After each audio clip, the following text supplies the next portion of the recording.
কুফরি আল্লাহ রাব্বুল আলামিন কুরআনুল কারীমের ভেতরে চমৎকার করে বললেন, ইন্নামাল মুমিনুনা আল্লাযীনা আমানু বিল্লাহি ওয়া রাসূলিহি সুম্মা লাম ইয়ারতাবু وجاهدوا بأموالهم وأنفسهم في سبيل الله أولئك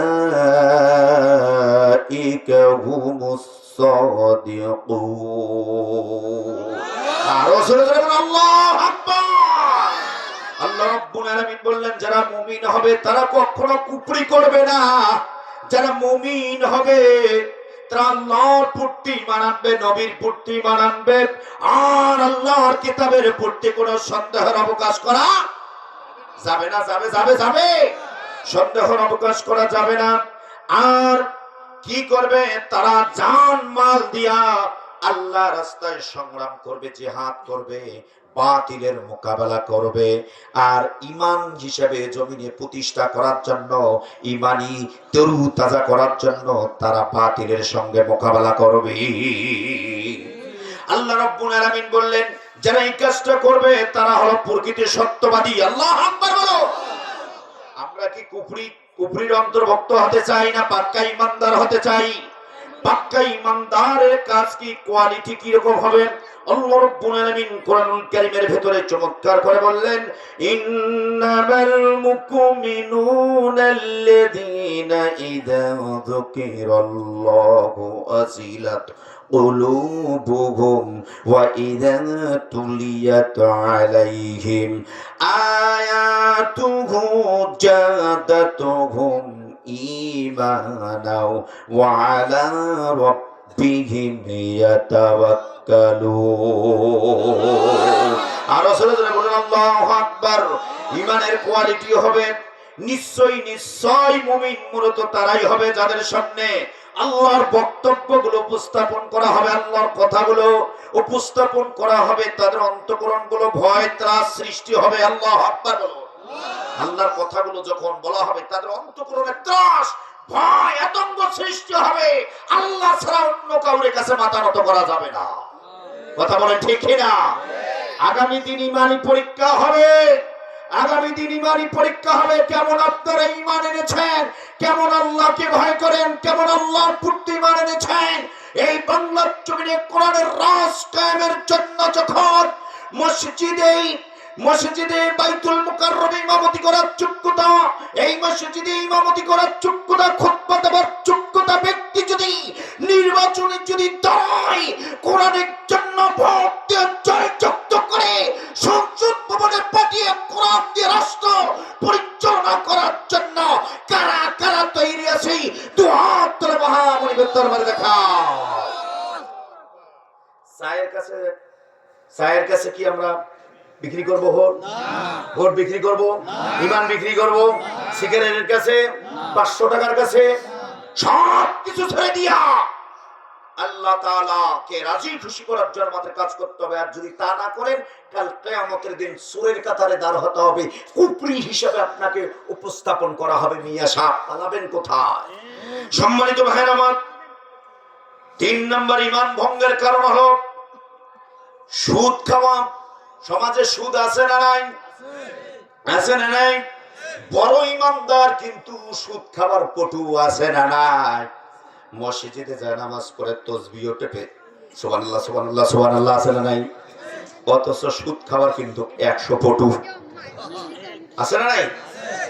ওর কাছে যা টাকা চাবেন, ভাই 1000 টাকা দিয়ে খুব বিপদে আছো ভাই রে, বাড়িতে না খায় আছে, দে ভাই রে, কালকে দিন নাই পরশু দিন। কয় ভাই জীবনে কোনদিন টাকা চাস নাই রে ভাই। ইস নাই ভাই, টাকা নাই রে। পরের দিন খালি আসি, ভাই 1000 টাকা দিয়ে কয় টাকা লাভ দেওয়া লাগবে খালি টাকা তো নাই রে। আচ্ছা ঠিক আছে, একটু বাজারে কালকে দেখা করিস। কখন? আসরের পরে। বাজারে গেছে, আসরের পরে দেখা করছে। হোটেল চল। কথা বলে ঠিক না? হোটেল দেখা তো ম্যানেজ করছো 1000 টাকা, তবে বাবারে মাসে 200 টাকার নেশা হবে না। কথা আছে না নাই? সুদখোর আছে না নাই? ও চাও খাইলো, বিস্কুটও খাইলো, আবার কি করলো, মাসে 1200 কোটি টাকা সুদ নেয়। নেয় কি নেয় না? নেয় কি নেয় না? আল্লাহ রাব্বুল আলামিন কুরআনুল কারীমের ভেতরে চমৎকার করে বললেন, ইয়া আইয়ুহাল্লাযীনা আমানু ওয়াযারু মা বাকিয়া মিনার রিবা ইন কুনতুম মুমিনিন। তুমি যদি ইমানদার হয়ে থাকো, প্রকৃত মুমিন হয়ে থাকো, নিজেকে তুমি যদি ইমানদার দাবি করো, তাহলে সুদের বকেয়া অংশ ছেড়ে দিয়া, লভ্যাংশ ছেড়ে দিয়া মূলধন উত্তোলন করে নাও। আল্লাহু আকবার বলুন। এর নাম হলো ঈমান। ঈমান ভঙ্গের 3 নাম্বার কারণ হলো যদি সুদ খায়। যদি কি খায়? সুদ খায়। 4 নাম্বার কারণ হলো ঈমান ভঙ্গের কারণ হলো হারাম। হারাম খায়। আছে না নাই হারাম? আমার বেলা হালাল যদি না খায়, তার ইবাদত আল্লাহর দরবারে কবুল হবে না। ইবাদতের প্রথম শর্ত, ঈমানের প্রথম শর্ত হলো হালাল খেতে হবে। হালাল খেতে হবে। তাহলে এই 4টা জিনিস যদি আপনি বরদাস্ত করতে পারেন, এই 4টা জিনিস যদি ছেড়ে যদি জীবন অতিবাহিত করতে পারেন, তাহলে আপনি হবেন পাক্কা ঈমানদার। তাহলে কি হবেন? পাক্কা ঈমানদার। আল্লাহ রাব্বুল আলামিন এইসব ঈমানদারদের জন্য কি বলেছেন? এই 4টা ছেড়ে দেবে, 4টা ছেড়ে দিয়া জীবন অতিবাহিত করবে, জীবন গঠন করবে। আল্লাহ রাব্বুল আলামিন বললেন, ইন্নাল্লাহা আশতারা মিনাল মুমিনিনা আনফুসাহুম ওয়া আমওয়ালাহুম বিআন্না লাহুমুল জান্নাহ। আল্লাহু আকবার বলুন। আল্লাহ রাব্বুল আলামিন বললেন, এই সব ঈমানদারদের কাছে আমার জান্নাতকে বিক্রি করে দিয়েছি, জান্নাতুল ফিরদাউস। আর জোরে বলুন আল্লাহু আকবার। তাহলে আমরা পাক্কা ঈমানদার হতে চাই তো ইনশাআল্লাহ। আমার ভাইরা, পাক্কা ঈমানদার হতে গেলে আল্লাহ একটু পরীক্ষা করবেন। পরীক্ষা করবেন কি করবেন না? আল্লাহ রাব্বুল আলামিন কুরআনুল কারীমের ভিতরে চমৎকার করে বললেন, পাক্কা ঈমানদার যারা হবে তাদেরকে একটু টেস্ট করব, তাদেরকে একটু পরীক্ষা করব। আল্লাহ রাব্বুল আলামিন বললেন, ওয়ালা নাবলুওয়ান্নাকুম বিশাইইম মিনাল খাউফি ওয়াল জুই ওয়া নাকসিম মিনাল আমওয়ালি ওয়া আনফুসি ওয়াস সামারাতি ওয়া বাশশিরিস সাবিরিন। আল্লাহু আকবার বলুন। আল্লাহ রাব্বুল আলামিন বললেন, হে নবী, তাদেরকে বলে দাও যারা পাক্কা ঈমানদার দাবি করে, যারা মুমিন হিসেবে দাবি করে, আমি আল্লাহ তাদেরকে পরীক্ষা করব। তাদের সন্তানাদি দ্বারা, তাদের ফলফলাদি দ্বারা, তাদের পশু পাখি দ্বারা, তাদেরকে মিথ্যা হামলা, মামলা, জেল, জরিমানা দিয়ে আমি আল্লাহ তাদেরকে পরীক্ষা করব।